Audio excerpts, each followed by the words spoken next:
Today, you will learn how to build self-discipline, resist temptations, and reach your long-term goals. When you do things the hard way, life is easy.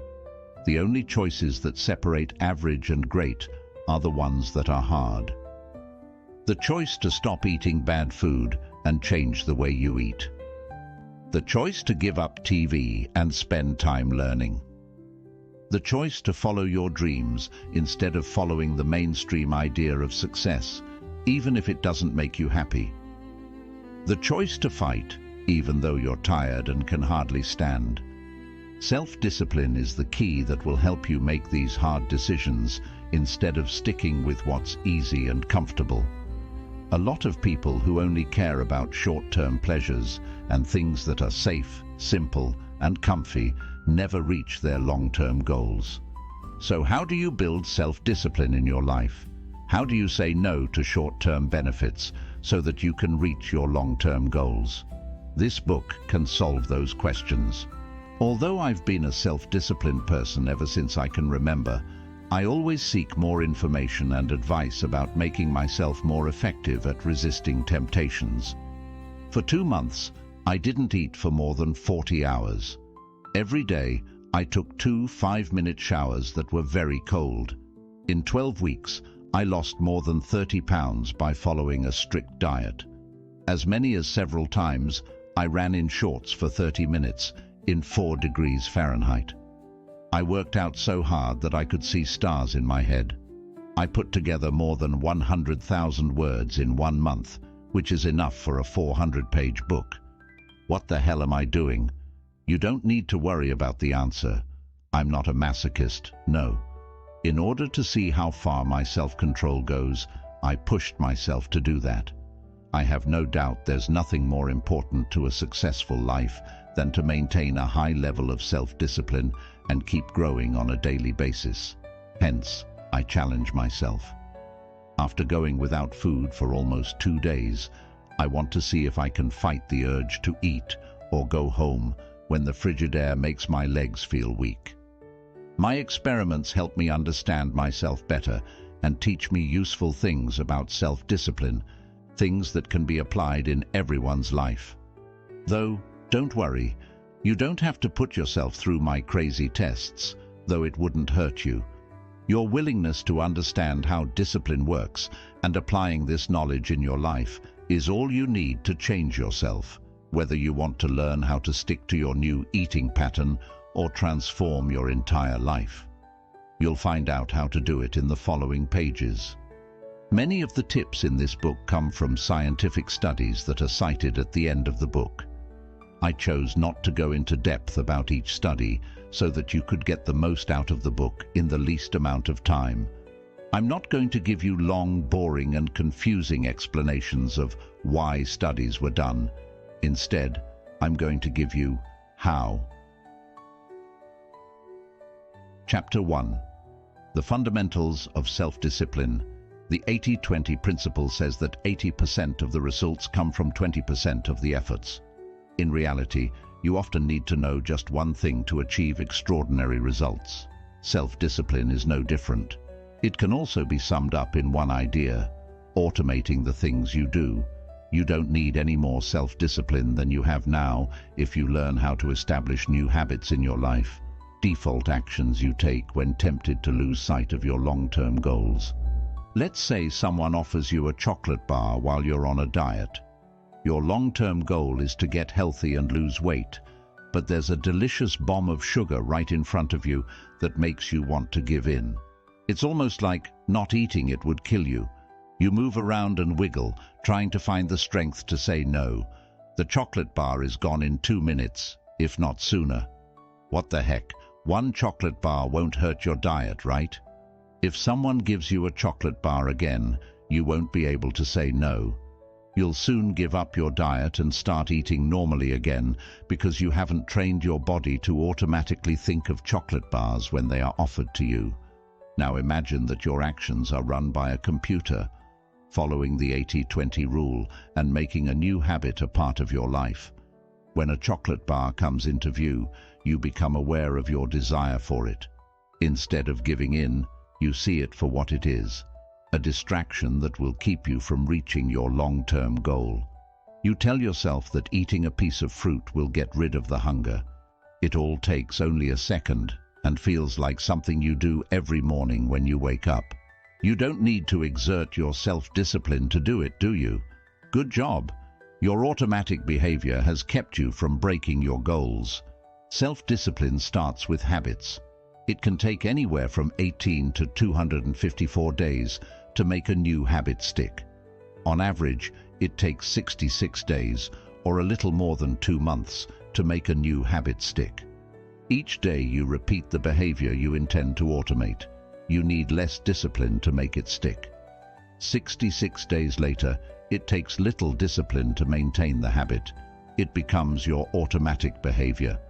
What makes up a habit? According to Charles Duhigg, author of The Power of Habit, Why We Do What We Do in Life and Business, there are 3 parts: the cue, the action, and the payoff. The look of a chocolate bar in the store is your cue to eat it, and the sweet taste of chocolate in your mouth is your prize. Your brain has a simple plan. When it sees the cue, it makes you do the action, generally without you realizing it, so it can get the prize it wants. We can use the same method to create good habits and make our actions automatic, which is good news. We can also change bad habits into good ones. Let's use the chocolate bar as an example and say that you eat it because you want something sweet. If you want to eat a candy bar, try an apple instead the next time. The first time you modify your behavior will be the hardest. That's when your self-discipline is needed the most. Some of the tips I'll give you later in the book might come in handy. A few times of doing the same thing will make it easier and easier to switch out the bar for an apple. After a few weeks, you'll always choose an apple over a chocolate bar. It will become your new habit. Making a different choice won't even cross your mind. Developing new habits is the essence of self-discipline. But there's a better way to start new habits than one at a time. Pay attention to keystone habits. In his book, Charles Duhigg writes about keystone habits, which are trends that can change many other parts of your life. As you might expect, daily exercise is one of the best habits that can help you change other habits. Studies have shown that regular physical exercise may make people less likely to smoke, eat too much, drink too much, and take risks. Because of this, making one change to your daily routine can help you make many other healthy changes with little to no pushback. Good things just happen and change your life. Please sign me up. Oh, I'm sorry. This event already helped me. I'm a better person because I work out, just like the person in the case from the study source. I used to be weak, overweight, and eat badly. But after I started pulling weights, I became healthy, strong, and fit. There are no longer any little bad habits in my life that I had before I started working out. That's not even good enough. I naturally don't want to go back to him, my bad eating habits, or other bad habits that used to run my life. When someone offers me a bag of potato chips, I don't need any discipline to say no. It's just not a part of my new personality to eat it. Another keystone habit that can help you make changes in your life with much less discipline than tackling each of them separately is food journaling. Researchers found that people who wrote down what they ate less and made better choices. Other than writing down what they ate each day, the people who took part were not told to change any other habits. Like when you work out, the change happens on its own. I also wrote down what I ate in a food log. What I learned helped me figure out how to use the energy and nutrients in different foods to either lose weight or build strength. 2 keystone habits that can change your life are writing down what you eat and working out. However, what if you already eat well and work out regularly? Not only do these 2 things make up keystone habits, in any other part of your life, you can use what Duhigg found and look for other keystone habits. Consider making these keystone habits a part of your daily routine and watch the good things happen. 1. At least 20 science studies have shown that meditation is good for you in every part of your life. In another part, we'll talk about meditation in more depth. 2. When you wake up 15 minutes earlier, you can start your day with less stress and less of a rush. This can make a big difference in your life. Getting rid of stress in the morning can help you get along better with others and work less efficiently. 3. Every day, do something new.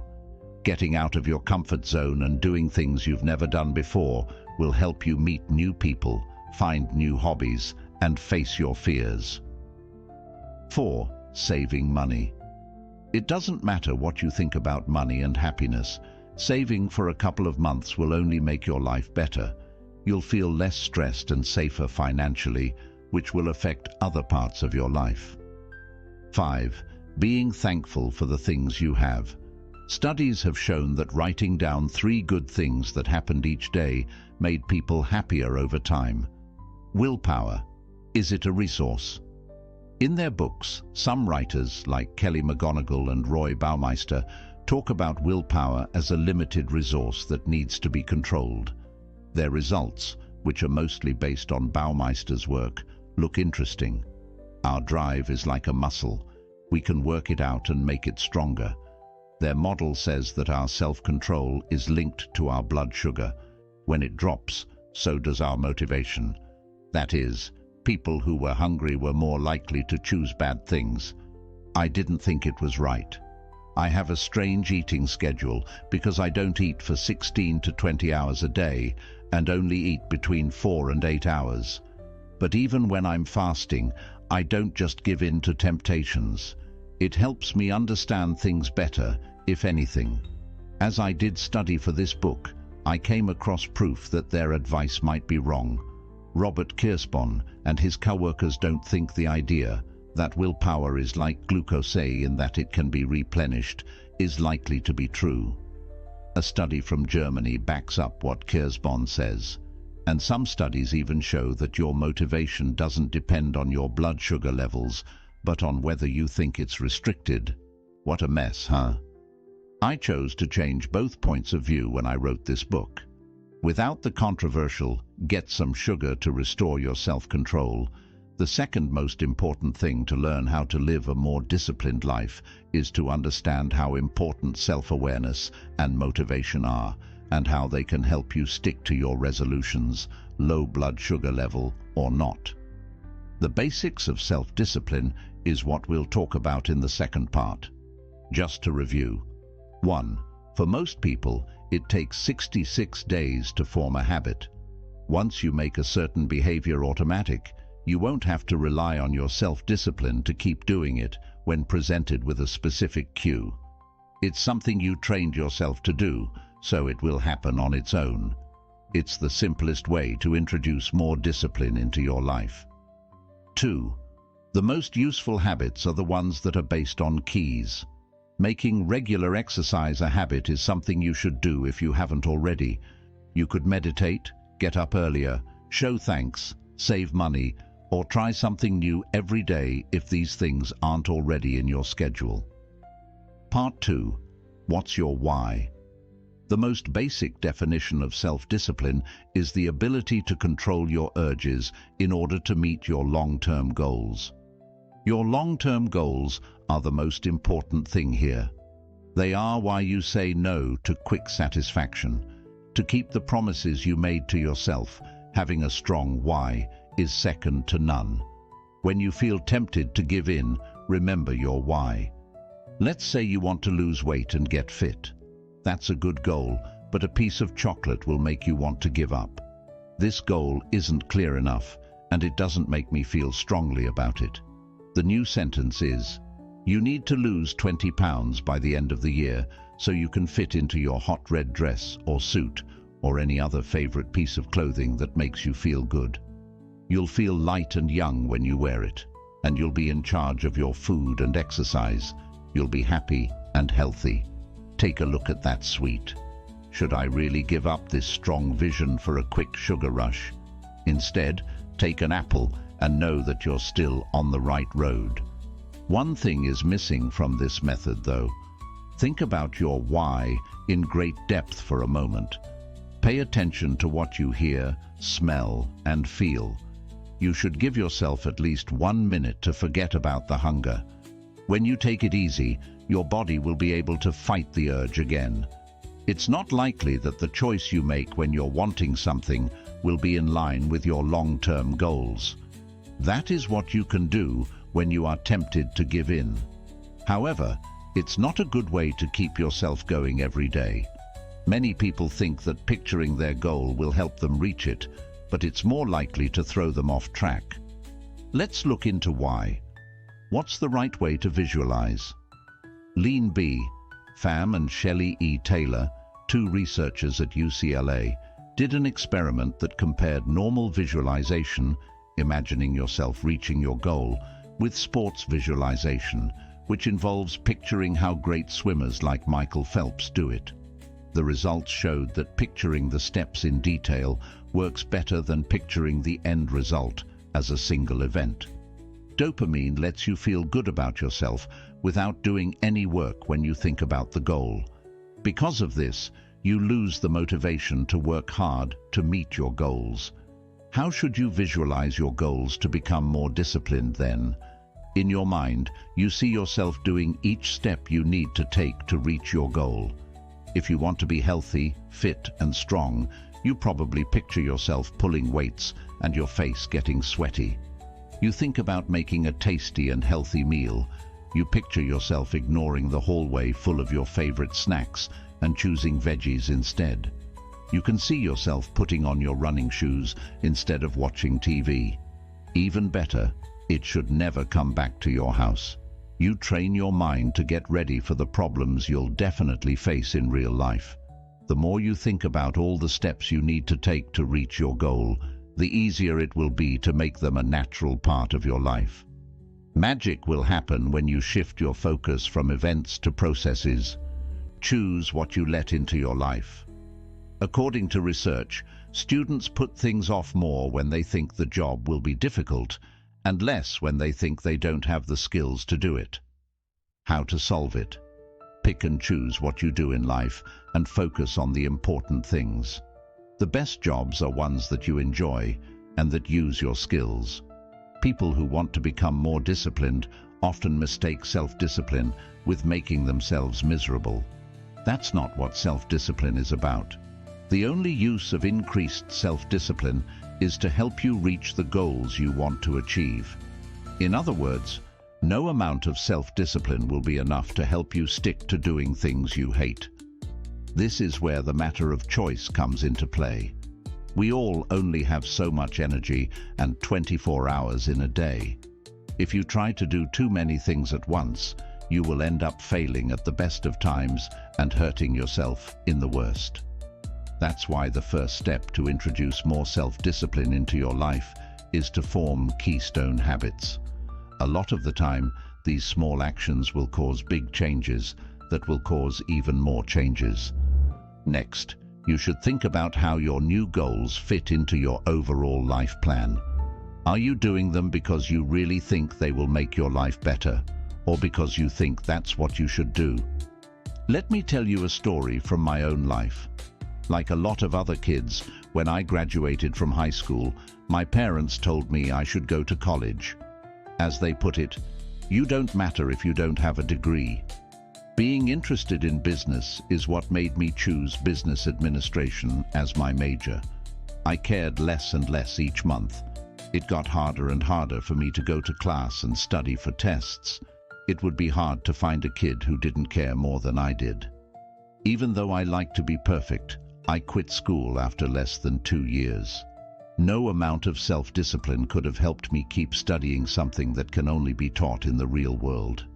I couldn't force myself to study things that I couldn't even use in the real world for years, even though my parents told me to keep going. I promised myself I would never do anything that goes against my own goals and beliefs again. I should have used my time, money, and energy on something that would have helped me reach my goals instead of this. Always keep an eye on yourself. It's hard to break bad habits because they happen so fast. We quickly eat a chocolate bar. Your why won't help you if you can't act on it because of your habits. So, it's very important to keep an eye on your thinking and keep your mind on the present. These days, there are so many things that can take your attention away that it's easy to forget about your goals. While you text a friend, you grab a chocolate bar and a sugary drink to wash it down. Then you update your status. Studies have shown that users who aren't paying attention are more likely to try food at the store sampling stand.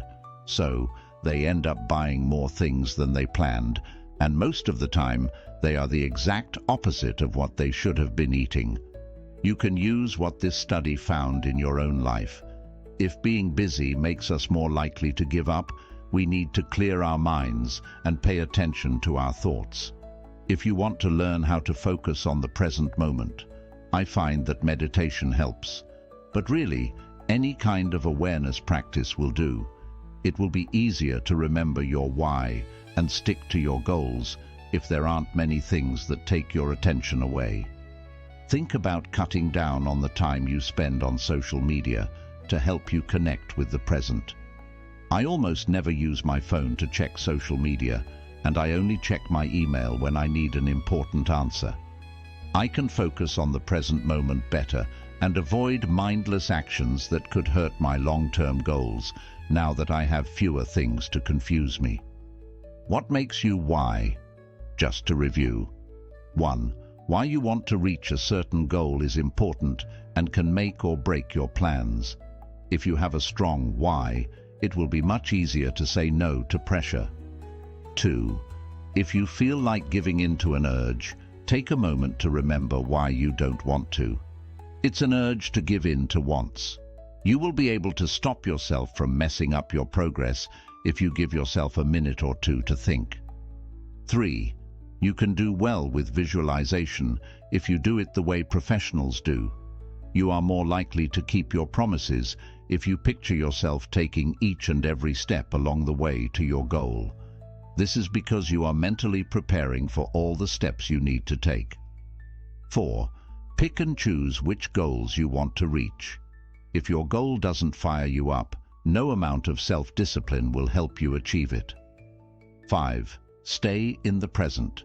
Cut down on the things that will distract you and pay more attention to what's going on around you, especially when you're shopping. Part 3. Dopamine, both your enemy and your friend. It's hard to understand what dopamine does in our bodies because it's such a complicated receptor. You should be most interested in the mesolimbic pathway, which is one of the ways dopamine works. Don't worry, I'm not going to talk about how the brain works. This path starts in cells deep in the brain's middle and goes to the nucleus accumbens. It doesn't matter where the hell nucleus accumbens is if you want to know how. A release of dopamine in this way causes a spike that feels like happiness or drive, which is what most people think is the only job of dopamine. When we do drugs, have sex, or work out, our dopamine levels rise. This makes us feel good. Dopamine doesn't really have much to do with happiness, though. The chemical is released every time you see a cue that is linked to a prize. In the nucleus accumbens, the amount of dopamine will rise just by seeing a cue, like a cigarette. Making you want something will cause dopamine levels to drop if you don't give in to your urge. We can all agree that a drop in dopamine after a desire isn't satisfied, doesn't feel good. One reason it's so hard to say no to a desire is this. Your brain is against you because it makes you focused on getting the prize that the cue signals. Giving in to the urge doesn't even make you happy. It just calms you down from the stress of not getting what your brain wanted. How can we stand a chance against dopamine? It's most important to know what a dopamine rush is and what makes it happen. Being aware of yourself will help you make better decisions when dopamine is affecting your thinking. Thought, sight, smell, and taste can all make dopamine work. One of those urges that makes you want to fill a thirst right now. The prize is most powerful when it is right in front of you during a dopamine rush. It's more likely that you won't take the prize if it's not easy to get. Get the chocolate bar out of sight if you always give in when you see it on your desk. Sometimes, just opening a drawer is enough to help you control yourself. Even better, don't keep the chocolate bar in your house. Instead, treat yourself only when you tell yourself to. Don't go into the aisles with foods that will make your reward center fire up while you're buying. For increased self-discipline, eat before you go shopping to be less sensitive to the scents and sights of food. Dopamine wants to make you feel good right away, which isn't always good for your long-term goals. The process that makes the desire so strong weakens over time, which is good news. Say you wait 10 minutes before giving in to a hunger. It will either go away totally or get weaker. When you think about a cue, how do you handle the dopamine rush that comes with it? It all comes down to your big why. Recognize your hunger and let the emotion move through your body. Then, focus on the reason you're not giving in to it.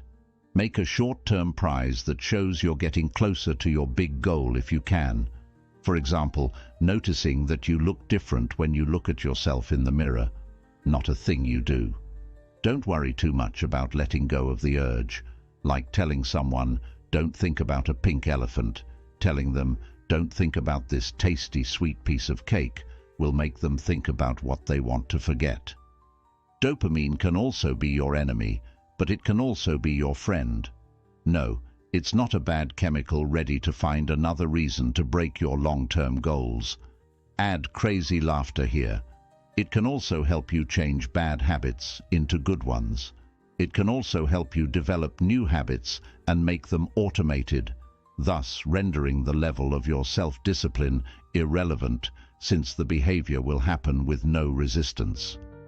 Dopamine makes you give in to a desire because it thinks you will get something good in return. It reacts to a signal that your brain linked to a certain result. In this case, the sugar rush. Your reward center wants more than just bad prizes, though. When you see your running shoes, you can train your brain to feel a dopamine rush because of the treat that's right after it, like a drink.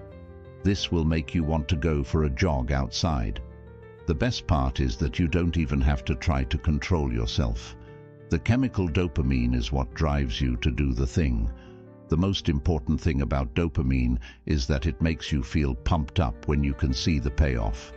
You could link going for a jog 3 times a week to something fun, like reading a book for an hour or having a shake when you get home.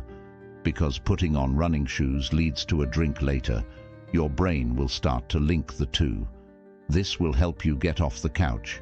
If you need to reach your goal in a few weeks or months, break it up into smaller steps and give yourself a prize for each one. As you get small wins, your motivation will grow. The thought of getting fit in a few weeks or months will not drive you as much as getting a drink right after your workout. It can be easy to stick to a new habit. For example, you could listen to your best music while you run. How can the promise of a prize help you stay motivated? What gets you going and makes a job you don't want to do easier? You can try these prizes to make it easier to start new habits. 1. Of course, if you're trying to lose weight, you should treat yourself to low-calorie food like fruits, nuts, and veggies.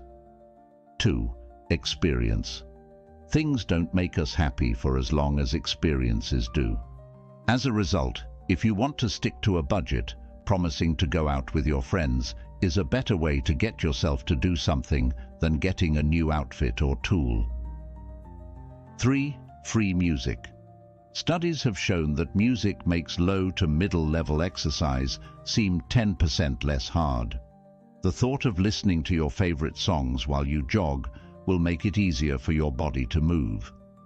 4.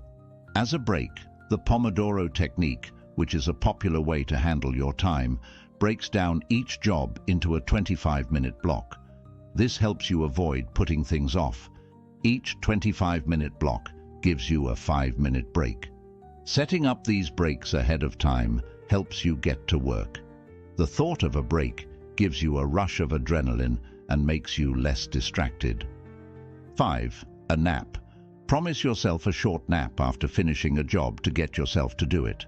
A short 15-minute nap will help you wake up and concentrate on other things you need to do that day.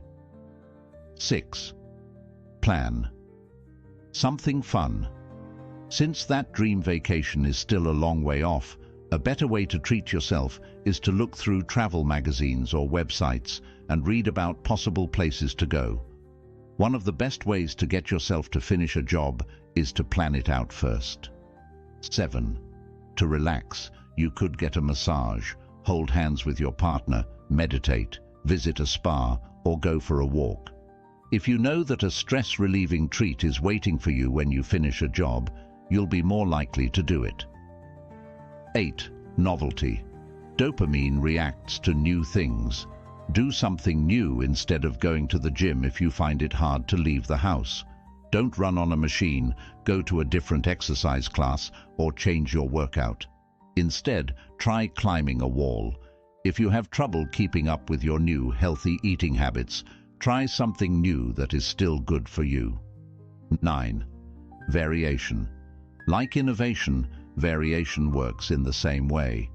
Do fewer reps and more sets, change the route you take every day when you jog, and add new spices to the meals you eat every day. Making small changes can be all you need to stay on track with your goals. Dopamine is both good and bad for you. To sum up, dopamine makes you eager to get a prize when a certain stimulus happens. Figure out what makes you want to give up things, and then wait until the urge goes away. 2. Don't worry too much about getting rid of the thoughts that make you want something. This will make you more likely to give up, not help you. You should be open to all of your thoughts and let them go without any stress. 3. Use dopamine to get excited about doing things that will help you reach your goals. Link a certain event, like putting on your workout shoes, to the thought of a treat, like a tasty and healthy drink afterward. Chapter 4. 5. Useful ways to teach discipline. You can also introduce more discipline in your life if you make an effort to train yourself to control your urges and emotions. You can improve your self-control and get better at saying no to quick satisfaction in a few key ways. We'll talk about some of the best ways to do that in this part. 1. Thoughts on. Mind training helps you pay attention to one thing at a time, your breath. Putting aside other things to do and staying still for even a short time takes a lot of effort. Studies have shown that meditation changes the white matter in the anterior cingulate, which makes it easier to manage your impulses. Don't give up if you've always had trouble focusing because your mind keeps going from one thought to another. It's something that everyone goes through. A daily 5-minute meditation practice will train your mind even if your mind moves all the time. Just practicing bringing your thoughts back to your breath will help. You'll soon be able to focus for more than 20 seconds. Start slowly if you want to make meditation a part of your life. At first, I don't think practices longer than 5 minutes are a good idea. Even though it sounds short, it feels like forever when you close your eyes and try to concentrate on your breath. Just how do you meditate? While you can read a book or two about different types of meditation, it's not necessary for self-discipline purposes. When you meditate, it's important to pay attention to the present moment and the feelings that are going through your body while you sit still. Here is a simple, step-by-step guide on how to do it. 1. Stay still in a comfortable spot. Don't get up or lie down. Instead, sit up straight. If you're not very flexible, forget about the cross-legged lotus pose you see in movies. These are the 3 places that newbies usually start in. Straightening your back while sitting on the edge of the chair. Yes, it can be that easy. You don't need any crazy positions. Sitting with your legs crossed. Beginners often do it because it's easy, but I find it too hard on my back, so I choose the 3rd choice instead. In the Seiza pose, rest your bottom on your feet and fold your legs under your thighs. You can put a pillow under your back to make it more comfortable. You can set a clock on your phone or use a simple app to stop after 5 minutes. Just do not use a loud bell that will make you lose your mind. 2. Pay attention to your breath and close your eyes. It's best to just count to yourself. 1 breath in, 2 breaths out, 1 breath in, 2 breaths out. You can also keep track of your breaths until you hit 100. At first, don't think you'll get past 20 before you get distracted. You can stop counting breaths once you feel better and just pay attention to how your body feels in general. 3. Pay attention to how your body feels as you breathe in and out. As you move up, start at your feet and try to relax every muscle. You might be surprised at how much stress you hold in different parts of your body, even in places you didn't know you had stress, like your chin. Bring your attention back to your breath and how your body feels if you lose it. It's normal to lose focus. It's not a bad thing. Do the same thing every single day. As long as you do it every day, it doesn't matter when you do it. Most people find that morning works best. For now, don't make your lessons longer until you can sit still for 5 minutes without moving. It's better to give yourself an extra minute every other week or so than to give up when you reach 15 minutes. There will also be cold showers. I promise I'm not a sadist. For people who want to try something new, taking a cold shower is not required. Why would cold showers improve your self-discipline? You'll understand why if you take one. Are you still not sure after that? Okay, let me give you a longer answer. Taking cold showers makes you feel painful, but they have long-term benefits that are well known. You really need to be strong to not get out of the shower or turn the knob back to hot water.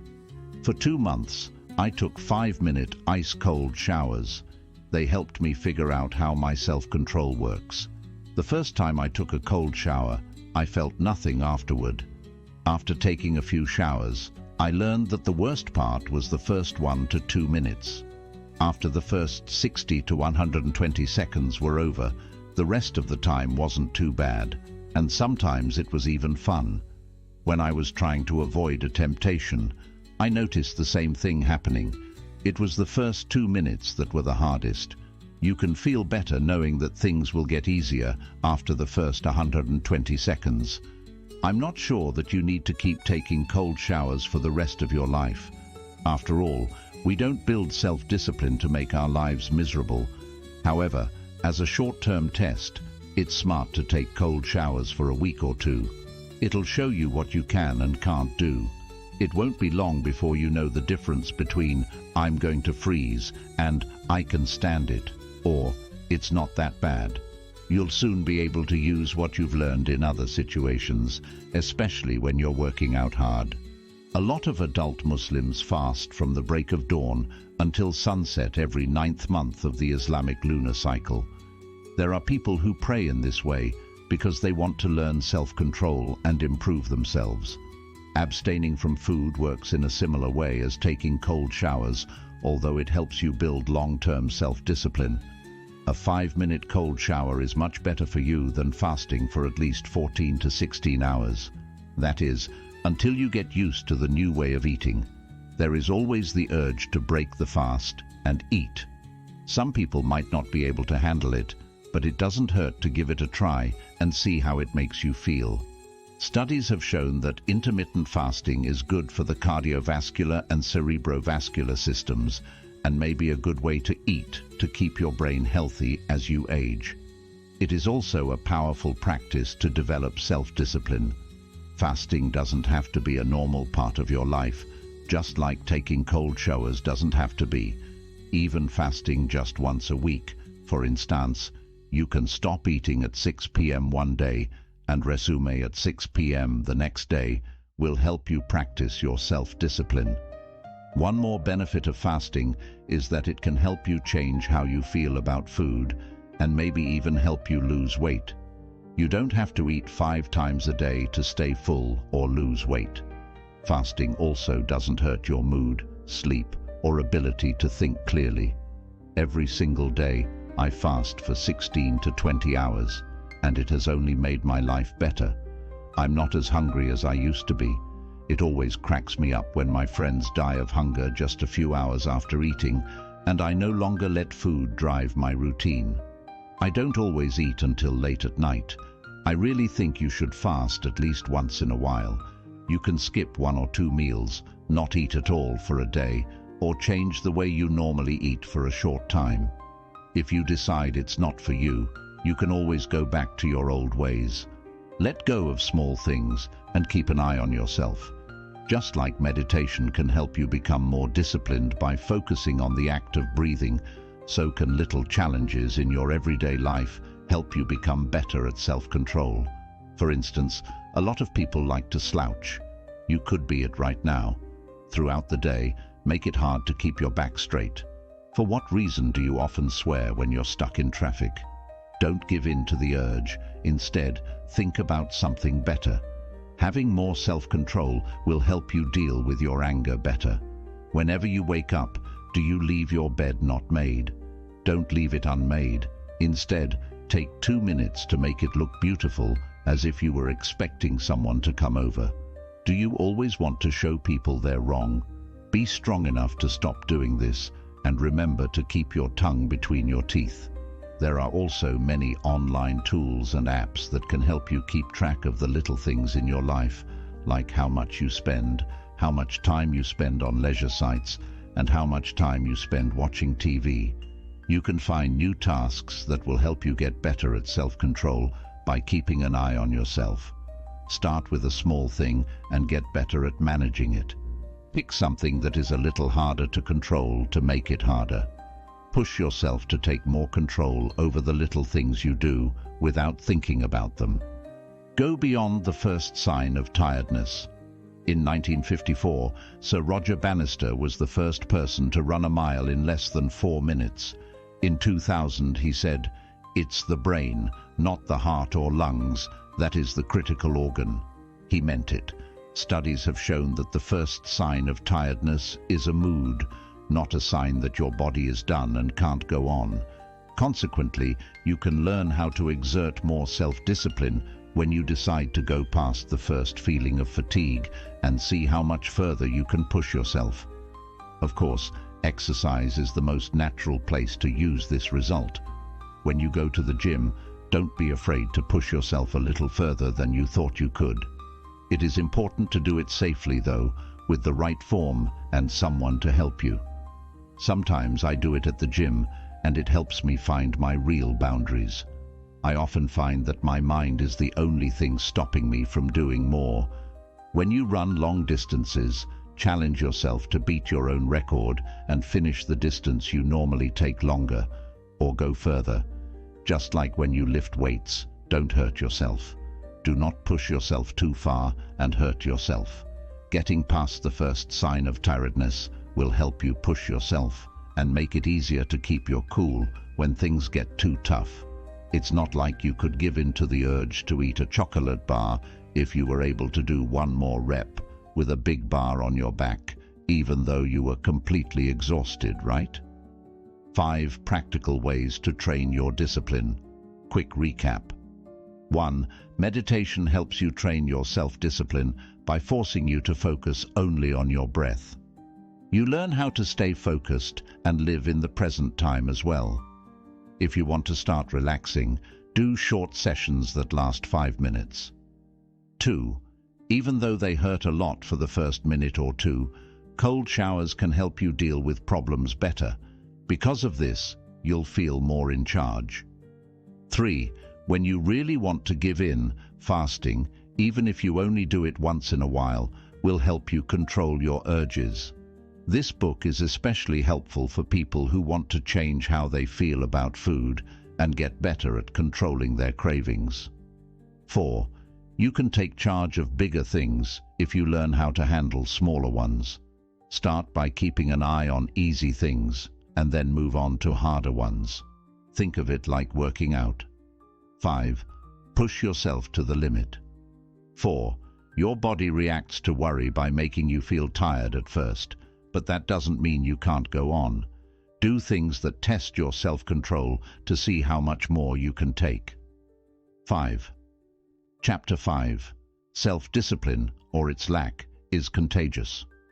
A review of the studies on the role of social impact in the obesity problem was done by Ross Hammond. His results back up the idea that social pressure is a major cause of fat. To put it another way, our family and friends can make us fat. They must have an effect on other parts of our lives if they can make us more likely to gain weight. 6. It is said that we are the average of the 5 people we spend the most time with. This quote is from motivational speaker Jim Rohn. It's hard to disagree with what he said, even though it wasn't backed up by science. Friends and family have an effect on every part of our lives. We copy what they say, do, think, and feel. Self-discipline isn't different. If all of your friends enjoy watching TV for hours on end and haven't done any real exercise in years, it's likely that you're like them. There's a good chance that you and they both have weight problems and often eat at fast food restaurants together. If you want to introduce more self-discipline in your life, consider surrounding yourself with the energy conducive to a positive change. You don't have to drop all your friends, though. 7. Even though your family and friends shape who you are, you can fill your space with a different kind of energy through books and the internet. 4. For example, none of my friends are really into working out. There's only one other person who has been going to the gym 3 times a week for a long time. I could have been affected by my friends' habits, but they weren't. It happened for a simple reason. I hang out with a lot of successful people through different online groups and sites.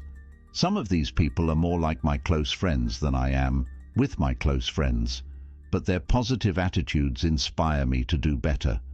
The challenges other people set for themselves and share online inspire me to work on my self-discipline and push my boundaries too. Without the internet, I think it would be much harder for me to fight the urge to do things the simple, easy, and comfortable way that gives me short-term pleasure, but not much else. 8. A friend of mine from childhood started hanging out with people who weren't very eager to succeed. After a couple of months, his daily routine was very similar to those of these people. He would play video games, hang out with friends in the neighborhood, do nothing, and regularly abuse drugs.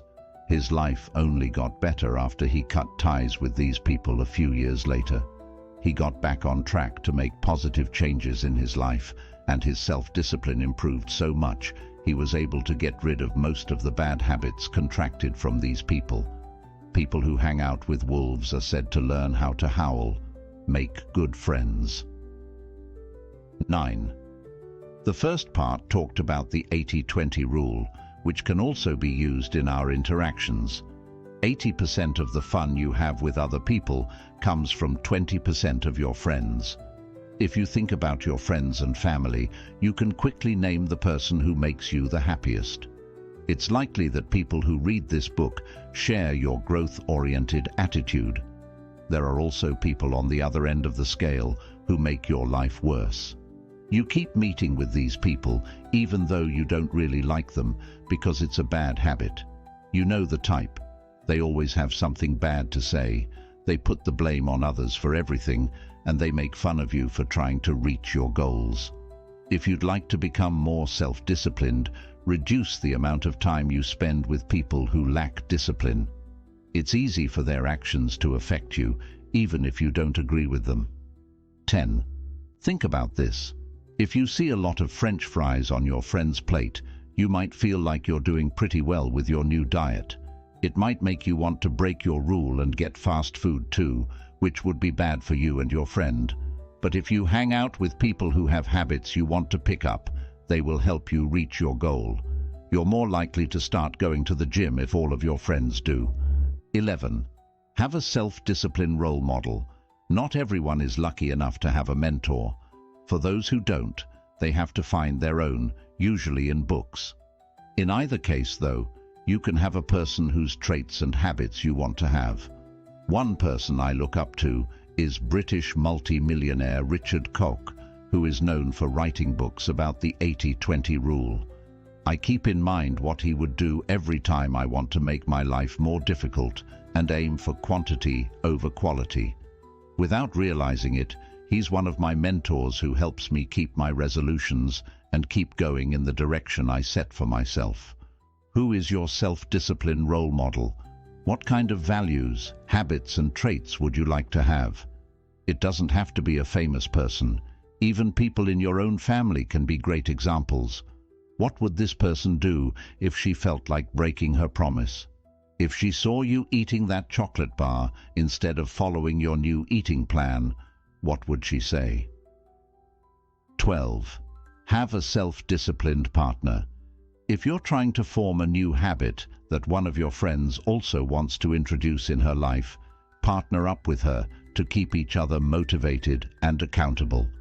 Your self-discipline, combined with the self-discipline of your friend, will result in a synergic effect that will keep you going even during the days you'd like to give in. 13.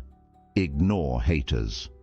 Every time you set out to accomplish something in your life, you'll use your self-discipline to help you say no to instant gratification and keep the big picture in your head. Unfortunately, with accomplishment come haters, people who dislike you because they're jealous of your success. These individuals don't even have to be some anonymous people from the internet. It might as well be a member of your family or one of your friends. Instead of making it blatantly obvious, they may hide their contempt with jests. While it's tempting to respond to these people, it's a good self-discipline exercise to focus on your goals and pay no attention to such distractions. The time and energy you would spend trying to straighten haters out, not gonna happen, is better spent on bettering yourself. I like to say there's always something good in everything bad that happens to us. Haters are no different. I use the disbelief or jealousy of other people as motivation to stick to my long-term goals. To give you an example, if someone would tell you with viciousness, "You're looking today just like you looked a couple of months ago despite your regular workouts," you could use it as fuel for your workouts. You could strive to prove this person wrong, but not with the intention of shoving it in her face. Quite the contrary, you would find the joy in accomplishing your goals despite others. Like they say, the best revenge is living well. If there's anybody in your life who's driving you crazy with her nasty remarks, channel your energy toward your goals. 14. As an additional exercise, you'll learn how to resist a temptation to argue with someone. Nothing good ever comes out of arguing. Self-discipline, or its lack, is contagious. Quick recap. People around you can affect your self-discipline. If you hang around people who exhibit negative habits, you're more likely to develop them in yourself. 15. If you spend time with growth-oriented people, you're more likely to grow along with them. To find a self-discipline role model or get a self-discipline partner, each time you're tempted to give in, remind yourself of how disappointed your role model or partner would be if she saw you losing to your urges. 16. Ignore people who'd like you to fail because it would prove they are failures. If it gets you going, use their negative energy to motivate yourself to achieve your goal. Chapter 6. 7. Traps that challenge your self-discipline. There are many traps that can challenge your decision to become more self-disciplined and resist certain temptations. In this chapter, we'll cover some of the most common dangers for your self-control. 17. Your future you isn't as different as you think. Studies show that due to a phenomenon known as temporal discounting, people value immediate gains over future rewards. Moreover, they consider their future selves as strangers. As a result, you may fail to save money for the future. After all, why save money for a stranger? And introduce other changes that would benefit you in the future. The rate at which people trade current dollars for future dollars is known as the personal discount rate. A high personal discount rate is positively correlated with impulsiveness. 18. Research shows that heroin addicts have higher discount rates for delayed rewards than non-drug users. For a more common everyday example, non-drug users with higher discount rates would rather get one chocolate bar now than 2 in an hour. A study performed on the real-world data from the military drawdown program of the early 1990s showed that people faced with a choice to get an annuity and a lump sum now chose the latter option, even though they would receive at least 17% less money by choosing instant gratification. 19. Studies conducted by Iku Weber and colleagues suggest a solution to this problem. Instead of thinking about the reasons why you should choose instant gratification, think about the future reward first. This weird trick switches the order in your mind, making you choose between future reward and accelerating consumption when it's easier to resist the reward you can get now because you don't want to lose the vision. Instead of instant gratification and delaying consumption when it's harder to resist the temptation since you don't want to lose the instant reward. For instance, when you see a chocolate bar on your desk, think about the future reward first, a healthy mind and body, and then compare it to the present reward, a brief burst of energy. Your mind will consider the second choice less attractive than if you switch the order and treat delayed gratification as the loss of the chocolate bar. 20. Envisioning your future self, whether you motivate yourself by imagining your feared for or hoped for future self, is another helpful technique to increase your self-control. Scientists at McMaster University conducted an experiment that proved the effectiveness of this technique. People who imagine their future selves, either feared for or hoped for, reported they exercised more. Another study confirms the effectiveness of thinking about your future self to delay gratification. Try both approaches. Spend a minute or two thinking about the best version of yourself, the kind of person you want to become. Then imagine the worst kind of person you never want to become. Which image motivates you more to stick to your goals and say no to instant gratification? Keep in mind, this exercise isn't about visualizing your success. It's just about bringing your future you closer to the current day to encourage you to take care of your future. 21. I'll wait until I feel like doing it. Are you making excuses or making changes? I'll wait until I feel like doing it. In other words, it means never. If you find you're assuring yourself you'll start as soon as you feel like doing it, revisit your goals. Self-discipline depends on your motivation. With no motivation, there's little to no self-control, no matter how disciplined you otherwise are. Remember my story with the college? I should have listened to myself before I enrolled. All of us sometimes make the wrong decisions and set the wrong goals. If you find yourself constantly procrastinating, chances are it's not the right goal for you. What if you catch yourself making such excuses with important keystone habits? Then it's time to go back to the drawing board and come up with a more powerful why. 22. Let's say your original reason to lose weight was to make others jealous of your new body. If you find yourself constantly postponing the day of introducing new eating habits, perhaps it was the wrong reason. In general, a powerful, encouraging goal is based on internal motivation. You'll get much more drive from your internal need to become a better person than from trying to please someone, make someone jealous, or enjoy other trivial external benefits of reaching your goal. Men working out to attract women, women losing weight to seduce men.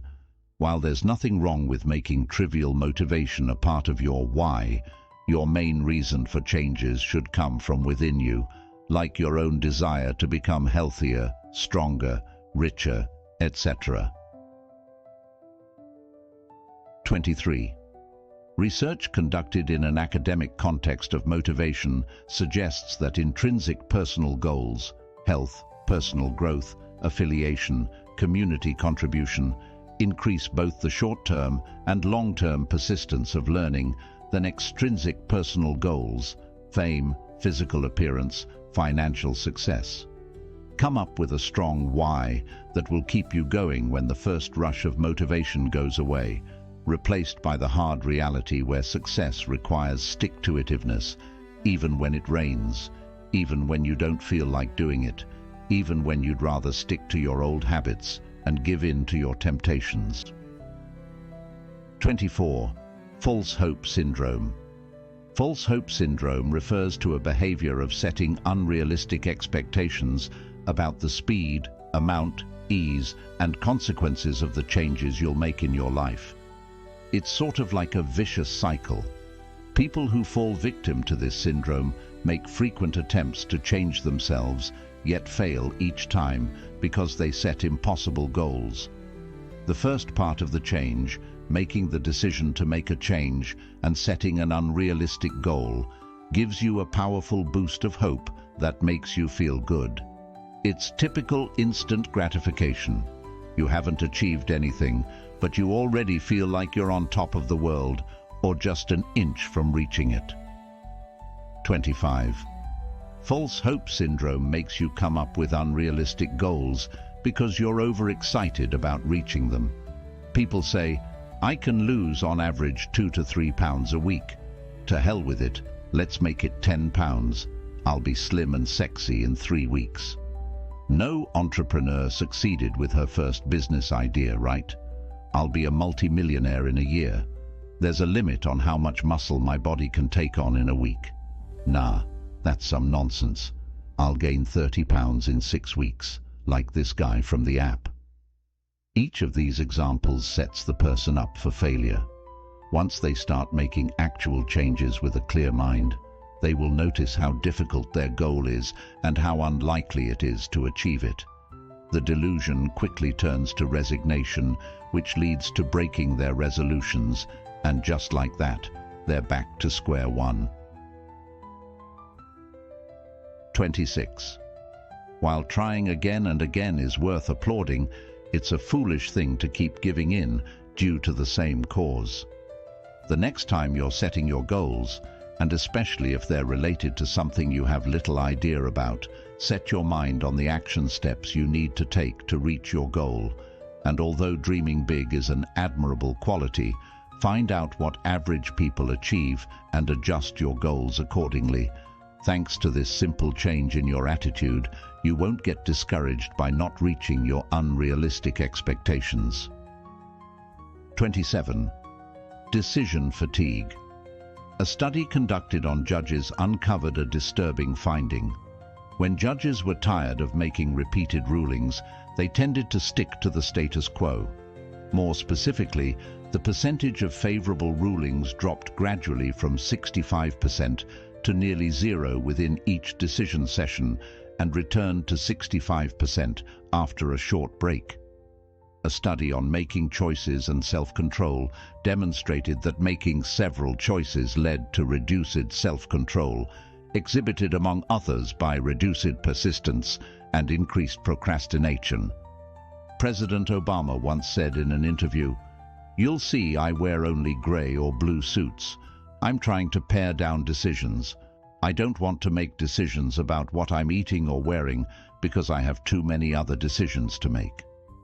His decision to reduce the number of decisions he's making every single day helps him make better decisions when faced with more important matters than the color of his suit. Dean Spears of Princeton University argues in his paper that decision fatigue is one of the reasons why the poor stay poor. Since they have less money to spend, each financial trade-off leaves them with less and less self-control than the people who have more disposable income.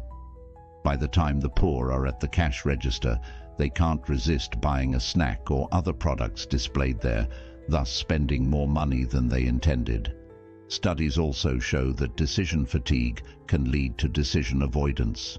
In the presence of too many choices, people tend to stick with the status quo. If you're trying to make a positive change in your life, it can mean choosing the unhealthy food you've been eating instead of picking one of the healthy alternatives. You can also learn from these findings and reduce the effect of decision fatigue on your self-discipline. It all comes down to simplification. First and foremost, reduce the number of trivial decisions you make in your life. For instance, Spend less time and energy choosing what to wear in the morning. According to the 80-20 principle, 80% of the time, you wear 20% of your clothes. Reduce the number of unessential decisions by cleaning your closet and donating things you no longer wear. The easiest way to get rid of clothes you no longer wear is to ask yourself a simple question. If I didn't own it, how much would I pay to get it? If you wouldn't be willing to pay for it, or you would pay little, why keep it? Another way to avoid decision fatigue is to reduce the number of choices. For instance, if you're in a restaurant and you have a hard time picking your meal, choose the first 2 meals that caught your attention and decide between them. Better yet, ask the waitress to choose for you and have more self-control to resist the dessert. Last but not least, put to use the findings of the study with judges. If you want to make the right decision, do it after a break, not before it. And to stay on the safe side, do it in the morning when you've yet to make hundreds of little decisions. Stress. Have you ever given in to a temptation you vowed to resist because you were angry or stressed out? Well, the better question to ask would be, who hasn't?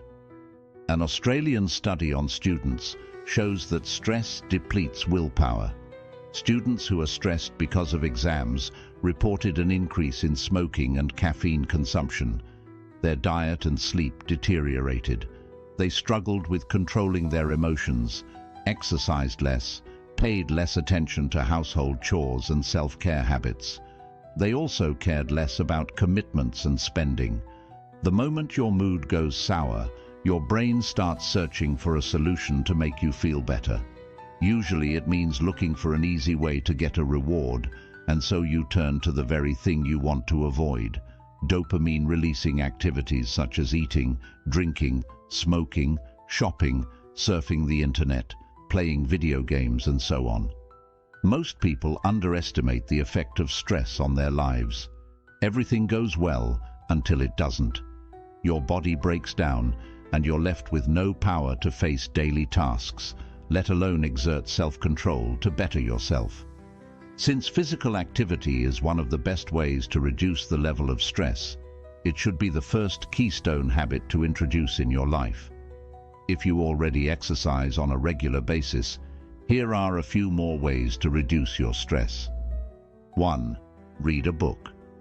Reading a book in silence is a simple way to forget about the world around you and restore your energy. 2. Go for a walk, especially in nature. Studies show that exercise in green spaces such as forests and parks promotes well-being and recovery from stress. 3. Meditate. We already discussed how powerful it is. 4. Get a massage. Some people still consider it awkward to get a massage from a stranger, even though it has been proven to be a powerful way to alleviate stress. 5. Spend time with friends and family. Enjoying the company of people close to you will help you forget about your troubles, and once you focus on your problems again, they will be easier to solve. 6. Cuddle or have sex. Physical intimacy, even a simple hug, results in the release of oxytocin and serotonin, 2 powerful stress-relieving hormones. 7. Listen to music. Music helps relieve stress and improves mood. Studies have also found it has a small pain-relieving effect. The key to reducing stress effectively is to focus on techniques that provide a longer stress-relieving response, not a quick release of tension. Dunning-Kruger effect, the restraint bias, and the empathy gap. In 1995 in Pittsburgh, Pennsylvania, a man named MacArthur Wheeler decided to rob a bank. Instead of wearing a ski mask like any other robber, he smeared lemon juice on his face, packed his gun, and left his home. His logic: lemon juice can be used as invisible ink that becomes visible only when you hold the piece of paper close to a heat source. Hence, he concluded, security cameras wouldn't see him. I can hear you laughing. It was broad daylight when he entered the First Savings Bank and demanded money with a gun in his hand and no mask on his face. He had the magic lemon juice, remember?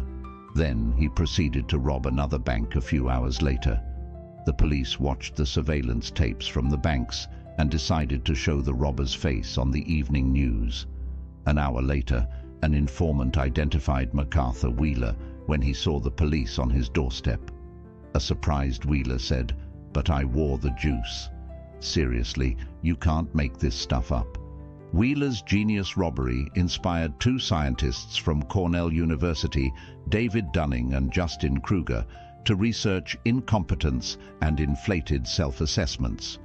The result of their study was what we now call the Dunning-Kruger effect, a cognitive bias in which unskilled people overestimate their abilities, while highly skilled individuals underestimate them. The only way for the incompetent to realize the limitations of their abilities is to improve the very same skills they believe they possess. A later study showed that people overestimate their ability to control impulses like hunger, drug craving, and sexual arousal. It's called the restraint bias. When you have an inflated belief about the ability to control your impulses, you are more prone to overexpose yourself to temptations. A related bias is a hot-cold empathy gap, wherein people who are in a cold state, for instance they aren't hungry, tend to underestimate the power of impulses when in a hot state, for instance when they're hungry. These three biases can affect your self-control too. The solution to avoid them is to assume your self-control skills aren't as good as you think. If you assume you're not as smart as you think, you will spend more time making sure you're right, and thus avoid stupid mistakes. If you assume you have little self-control and temptations can easily break you, you will do a better job avoiding temptations. Status quo bias and related non-rational cognitive processes. Status quo bias is a preference to keep things as they are. Any change from the current state of things is perceived as a loss. As a result, making positive changes in your life can be much harder than you think, simply because you will perceive them as losses, even if the current state of things is no longer optimal for you. There are several biases that interact with the status quo bias, such as loss aversion, a tendency to strongly prefer avoiding losses to acquiring gains, and the endowment effect, a tendency to ascribe more value to things merely because you own them. Let's say you want to go on a diet, but there's still a lot of unhealthy food in your house because of the status quo bias. Instead of making the more optimal decision of donating the food, you will keep it at home. Then, thanks to the restraint bias, you'll be more likely to eat it. The resistance to get rid of the food is also related to loss aversion. You'd rather not lose the food you spent money on than make your house free of temptations. There are several ways you can battle the status quo bias. 1. Remind yourself of your goals and ask yourself if the status quo serves these objectives. Does storing tempting food in your house help you lose weight? 2. Asking yourself whether you would pick the status quo if it wasn't already the current state of things. Would you still want to have junk food in your house if it was free of it? 3. Coming up with several alternatives to the status quo. Instead of seeing things in black and white, come up with more ideas. You can donate the food, but you can also give it to your friend to keep it for you. 4. Not succumbing to the status quo simply because you have a hard time choosing between alternatives. If you're unsure whether you should donate the food or give it to your friend, don't resort to the easy choice of not doing anything. Kick between donating and giving it to your friend. Toss a coin if you have no idea what to do. 7 traps that challenge your self-discipline. Just to review. 1. Grow closer with your future self. People who prefer to get less now instead of more in the future are more likely to give in to temptations and fail at achieving their long-term goals. 2. When faced with the possibility of instant gratification, think about the reward from your long-term goal first. It tricks your mind, making it easier to stay disciplined. 3. If you want to wait until you feel like doing something, reconsider your motivation. Come up with a goal fueled by inner motivation: health, personal growth, affiliation, community contribution. Then external motivation: fame, physical appearance, financial success. 4. When setting new goals, be aware of the false hope syndrome. Don't set unrealistic goals you're unlikely to meet, as they will discourage you and make you fall off the wagon sooner rather than later. 5. The more decisions you have to make, the worse the quality of your decisions will be. Spend your decision-making energy wisely. Reduce the number of decisions you take each day to reduce the effect of decision fatigue in your life. Make important decisions after a break or early in the day. 6. Stress kills your self-control. Make it a priority in your life to keep your stress levels in check. If you need to relax, choose activities that will promote long-term well-being rather than techniques that will result in a short burst of relief. 7. People with little self-control tend to overestimate their ability to control their urges. Assume you're not as good as you think to avoid overexposing yourself to temptations. 8. Avoid the status quo bias by asking yourself if the status quo serves your goals. Asking yourself if you would still choose it if it wasn't in place. Coming up with more choices and not choosing the status quo because it's difficult to make a decision. Chapter 7. Additional tips and tricks. In the last chapter of the book, we'll discuss some additional tips and tricks that will help you stay disciplined. The ideas presented below will increase your chances of forming a new habit and changing your default actions. When you combine them with all the things you've learned so far, you'll become much more successful at saying no to temptations. Make yourself accountable and set stakes. My friend, who's a successful entrepreneur, writes his close friend checks to hold him accountable. If he doesn't accomplish the goal he shared with his friend can cash the check and use the money as he wishes. Setting stakes is one of the most powerful ways to keep yourself disciplined. After all, if there's no punishment if you give in, except for self-guilt, it's more tempting to succumb to a craving than if you knew you were going to suffer grave consequences. For the best results, stakes should be high. If you're going to give your friend a check, it has to be for a substantial amount of money, not a small sum you don't care about. Instead of giving your friend a check, you can use StickK. It's a website that allows you to commit to a specific goal. Then you can set stakes if you don't reach it, or appoint someone the referee who will keep you accountable. The site offers 4 options for setting stakes. You can either choose a friend or a foe who will get your money if you fail at your goal. You can also choose a charity or an anti-charity, an organization you don't support. Stakes are a powerful motivator. Let's say you will penalize yourself $50 every time you eat a chocolate bar. For how long would you keep eating it if it essentially cost you $50? Is any chocolate bar even worth this kind of money? And what if you not only lost $50, but it would also go to an organization you hate?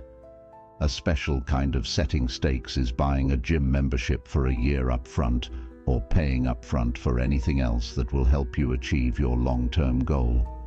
Sometimes all you need to stick to your resolutions is the perspective of losing a considerable amount of money. Make sure to achieve small wins. Studies show that people who lose the most weight in the initial weeks of their diet lose more weight in the long term, even if they follow an extreme diet. Other studies discovered that among middle-aged obese women, those who lost weight most rapidly were the most likely to keep it off after 1.5 years. It sounds like it goes against the best practices of losing weight. After all, it's the tortoise who should win, right? Yet science says otherwise. When you think about it in the context of self-discipline, the reason why it works this way is simple. People who lose the most weight in the first 2 to 3 weeks of dieting are encouraged by their initial success to keep going. The string of small wins helps them stick to their resolution even when the effect of initial, rapid weight loss wears off. You can apply these findings to every area of your life that needs more discipline. Want to save enough money to cover your living costs for 3 months? Set a goal to reach $100 in savings first, then $250, then $500. Want to lose weight and change your eating habits? Consider a diet that brings quick results in the short term but can be maintained for a long period of time. Want to stop worrying so much? Set a goal to stop worrying for just 1 day, then try 2 days in a row, then 3, or try to stop worrying about just one specific thing in your life, then 2, then 3. The first small wins will encourage you to keep going and boost your motivation to make permanent changes in your life. Put roadblocks. We cave to temptations because of an impulse.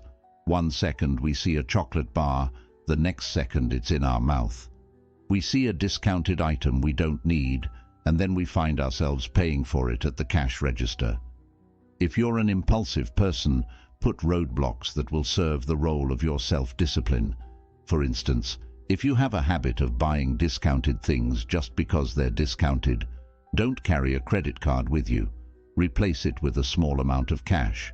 If you always go to your favorite fast food restaurant after work, set up a meeting right after your job so you can't repeat your behavior. If you want to stop mindlessly surfing the internet while working, turn off your Wi-Fi card or use an application that will block access to the internet or the sites that distract you.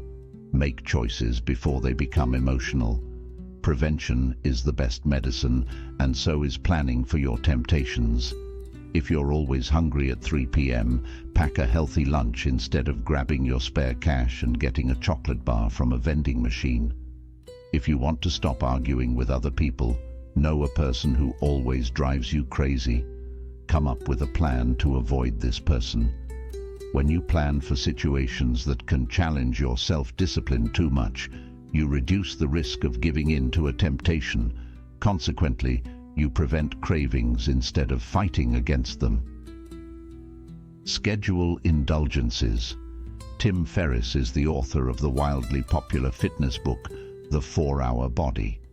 In the book, he describes the slow-carb diet, a diet that focuses on eating foods with a low glycemic index. Entire groups of food are restricted, but it isn't what makes the diet easy to stick to and so effective. This diet, with the addition of some extreme modifications, helped me lose over 30 pounds in 12 weeks. What makes it so powerful is the cheat day, a scheduled day on which you're allowed to eat anything you want, as much as you want. Tim Ferriss had no delusions. People give in to cravings, especially when they're dieting, and there's little he can do about it. Consequently, he decided to allow the dieters to indulge themselves 1 day a week. In addition to making people stick to the diet better, a cheat day actually helps you lose weight instead of slowing down your progress.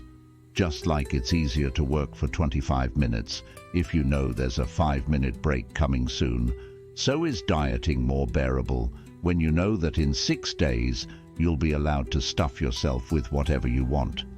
You can adopt the idea of a cheat day for your other habits too.